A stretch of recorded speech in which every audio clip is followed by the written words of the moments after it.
I wasn't sure if I was going to make a video about this, but all the pressure that's been laying on me recently has inclined me to get my hands dirty. Sly Cooper, Thieves in Time is the most disappointing games in the franchise, and for good reason. The the plot has the plot has interesting elements to it, but where it loses its its footing is its story. I mean, time travel is never really a bad thing, but there are some catches to it. I mean, we do get to meet Sly's ancestors, and we get to fight against some interesting villains, but it all goes downhill from here, at least for me. Starting off this review, we're gonna be going over the villains. La Paradox is a mystery to me. On one hand, he had the potential to become one of the greatest villains of all time, but to see him go after the after the after the Cooper ancestry over something petty as being the greatest thief of all time, it it feels it feels so misplaced, and it feels like a lot more could have been done beyond just being one of the greatest thieves of all time, or at most the greatest thief of all time for that matter. The Paradox's personality is paper thin, and he is always gloating that he is the best compared to Sly Cooper, when in reality he's only he's he's paper thin at best and flimsy at worst. I did enjoy some of the villains though, like I did enjoy uh Gold Tooth, I think his name was, the armadillo. I also enjoyed El Jefe, most because he was played by Nolan North, the same voice actor for Deadpool, and Miss Decibel's okay, but the Grizz could have been replaced by any other villain like Dimitri, for example, and nothing would change, to be honest with you. The the Rogues Gallery is hit and miss, at least from my point of view, but going over to the ancestors, they're they are pretty interesting. Like they do have their moments. Like I do enjoy Ryoichi Cooper, or he has the ninja spider jump, and he's apparently the creator of sushi for some reason, and he's uh what's the word? Badass. Yeah, let's go with badass. I mean, he's voiced by Steve Bloom, and he's one of my favorite voice actors of all time, but that's not really saying much for the others. But there's one other Cooper that I do enjoy. Like I did enjoy Tennessee Kid Cooper, mostly because he had a gun. He can he uses that quick time element that's used in video games most often now. And I love his southern drawl. He's he's pretty charming since I am of southern heritage. But uh, Salim Al Kubar is uh, I mean, he's okay. He is pretty well, he's pretty senile, and he can get a bit too cranky, but he does have that charm to him, which makes him somewhat likable.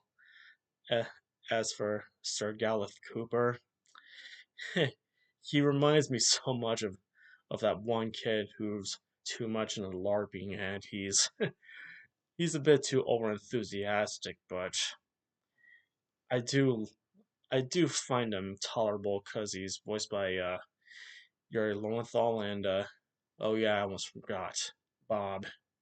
I never knew that Bob existed until I played the game, and he's kind of like He's kind of like the Cooper version of Murray, to put it mildly. I mean, there's not really much you're missing with Bob here outside of his climbing ability, which is okay at best. But going into spoilers, going into mild spoilers here, there's this one character that they did so dirty, and there's an it's part of the reason why I disown the game and just think of the think of the Sly Cooper series as a trilogy rather than a quadrilogy. It's this game. It has its moments, but it falls so hard at its worst. The story, it did Carmelita dirty, and it. I mean, to see her act so petty towards Sly Cooper it just rubbed me the wrong way. And while I don't necessarily hate her now, it just left a bad taste in my mouth, and I feel like a lot of overhaul could have been done with her character. I mean, we all have a right to be pissed at our significant other for keeping secrets, but I mean, it's just a bit too over the top for me when it comes to cheating. And if we ever get a Sly 5, I hope that we get a significant change to her character along with the along with the story. But knowing Sony, I don't think that will ever happen anytime soon. But going over the gameplay, it's still pretty good. The the characters have their own unique move sets, and I I find it I certainly think it's playable. Like you can certainly get you're certainly you can look for clue bottles. You look for clue bottles to find the treasure, and you're looking for certain treasures that can be knocked off you if you're not careful, and it's pretty good. So the gameplay gets a pass for me, but for the story and the characters, I feel like a whole lot more could have been done with everything that was being handled at Sanzaru. It should have been handled by Sucker Punch, I was being honest with you, but I don't work for Sony, so. But if there was ever a rating I would give the score, I think it would have to be a 6 out of 10. I think the game is okay, but the story and the characters leave a lot to be desired. I mean, Murray was never this obsessed with food, and Bentley was never this over enthusiastic. I mean, it's okay for Bentley to have some character development, but I'm not really sure. But as for Sly, I think he was given the worst lines in the game, and it. I feel like a lot could have been handled better with Sly, and I don't have a problem with Carmelita's voice change. I mean, let's be real here. Her voice always changes, and I think that her characterization should have been done a lot more beyond just getting getting Sly in handcuffs. But at the end of the day, I have no problem with Sly Cooper Thieves in Time, but